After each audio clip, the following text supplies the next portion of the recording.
And I couldn't read the whole thing. I just gotten up. We were it was the day after Christmas, and we were going to go visiting. And it was quite early in the morning, and I'd gotten dressed and was on my way to the kitchen to make some coffee. So based on that snippet, what is another big clue we've all missed? I got nightmares in my head, I fear. Thoughts build up until I can't feel. My mind fills up into a creature, and it haunts me somewhere much deeper. I got nightmares in my head, I fear. Hello and welcome to True Crime Rocket Science, the most authentic community in true crime. This analysis is essentially a part 2 to the one posted yesterday on Patsy Ramsey.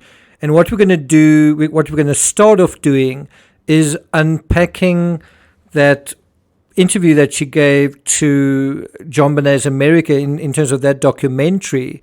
And after that, once we've gone through that, we will then deal with this big clue, this big insight that we've underestimated and missed all along. So I undressed her down to her little knit top that she had on. So the first thing to mention is that Patsy didn't really change JonBenet's clothing. She simply, according to her, removed, I guess, the outer layer of what she was wearing. She didn't really change, certainly not the top part of her clothing. Now, what's quite interesting with that is in terms of the crime scene, you had a similar situation where whatever JonBenet was wearing, that sequin star shirt, well, she went to sleep in that and she was found in that. It was the lower part of her clothing that was changed. And that is also, so in other words, in terms of the crime, it appears that someone changed what she was wearing. She was put into oversized bloomers. And there's also the allegation that she was wiped down. And Patsy also says that she then changed what JonBenet was wearing in terms of the lower part of her clothing, which I think is quite interesting. And put some long underwear bottoms on her and tucked her in real tight.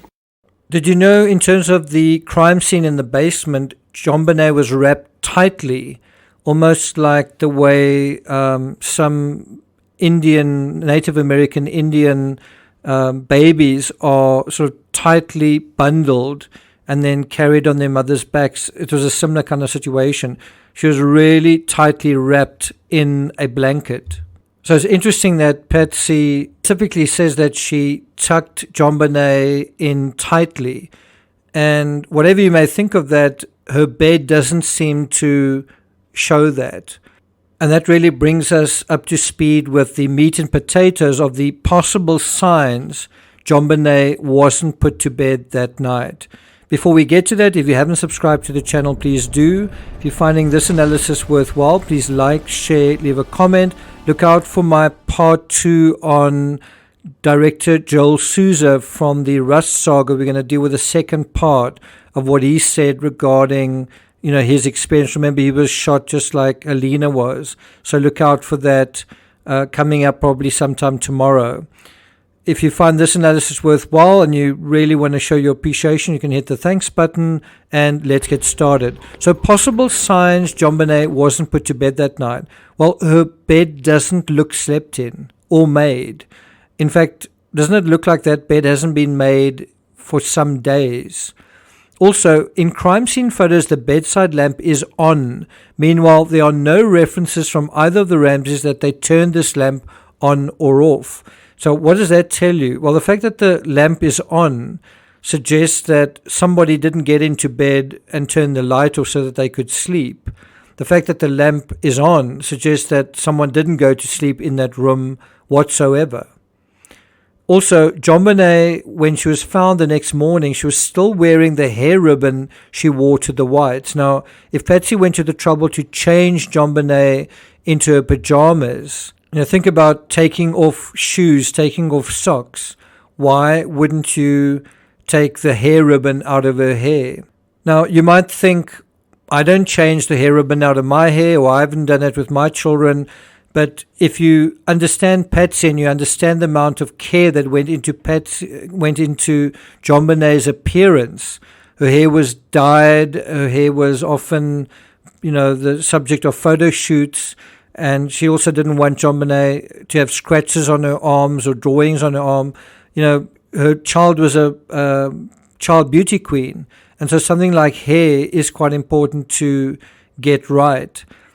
And so one does wonder, she went to the trouble to put JonBenet to bed. Wouldn't she have made sure to get the hair ribbon out of her hair? Then also, was JonBenet changed into pajamas?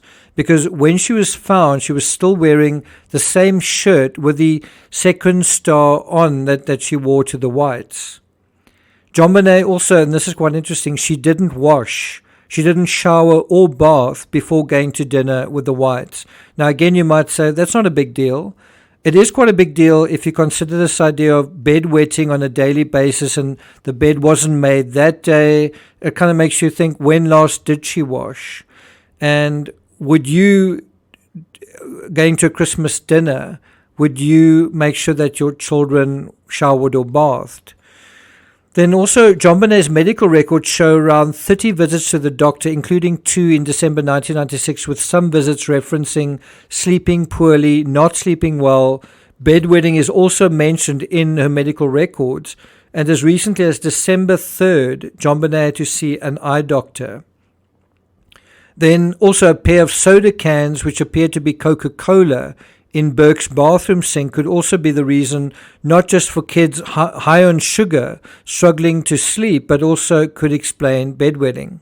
All of these things on their own don't really seem to be terribly significant, but when you look at them together, all of it seems to create a sort of a mosaic where you say, wow, did JonBenet really go into a bedroom and was she put into bed at night the way that the narrative sketches the story?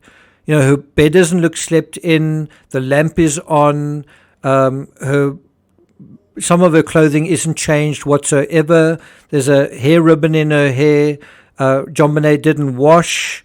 JonBenet's medical records, when you look at each one in isolation, you might say it's not a big deal, but when you look at them cumulatively, doesn't it suggest a different story here?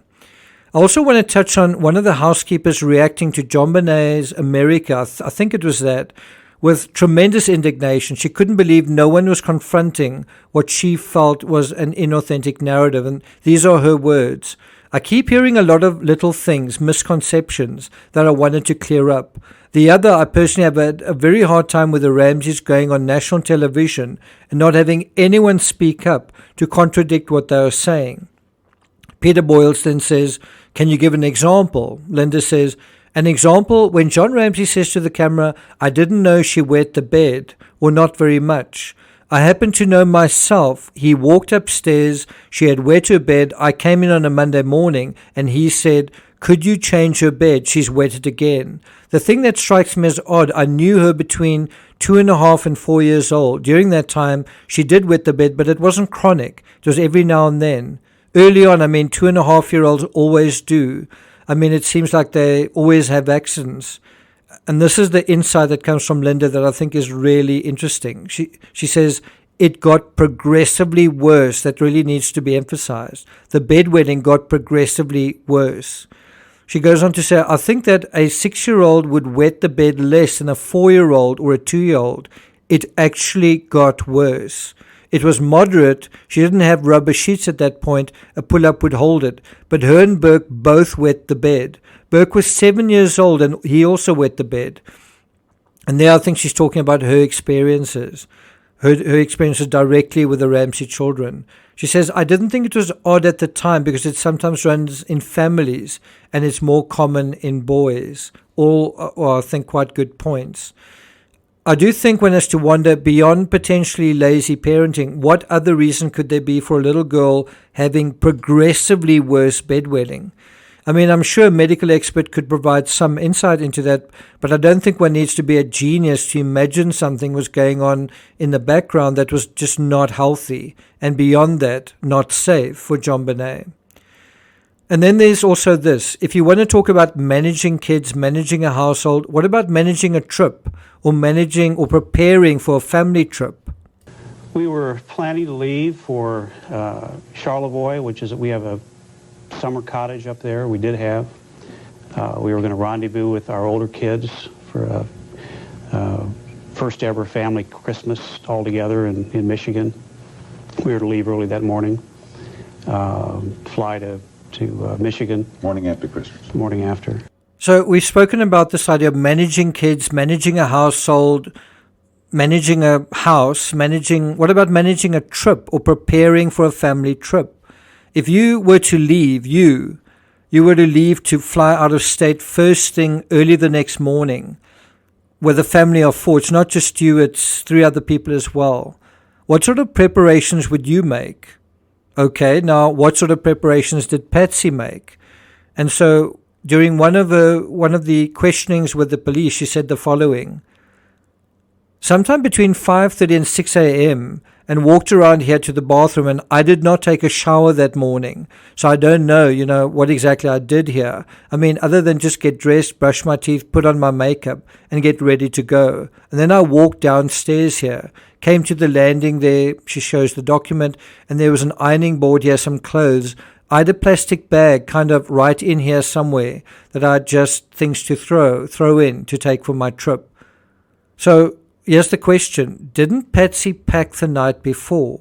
Also, Patsy doesn't take a shower that morning and she puts on dirty clothes. Now, it's one thing to say, yeah, I would wear old clothes. Would you wear old clothes for a trip, a trip to some other destination? Would you not shower and wear old clothes for that trip? Also, would you not pack the night before?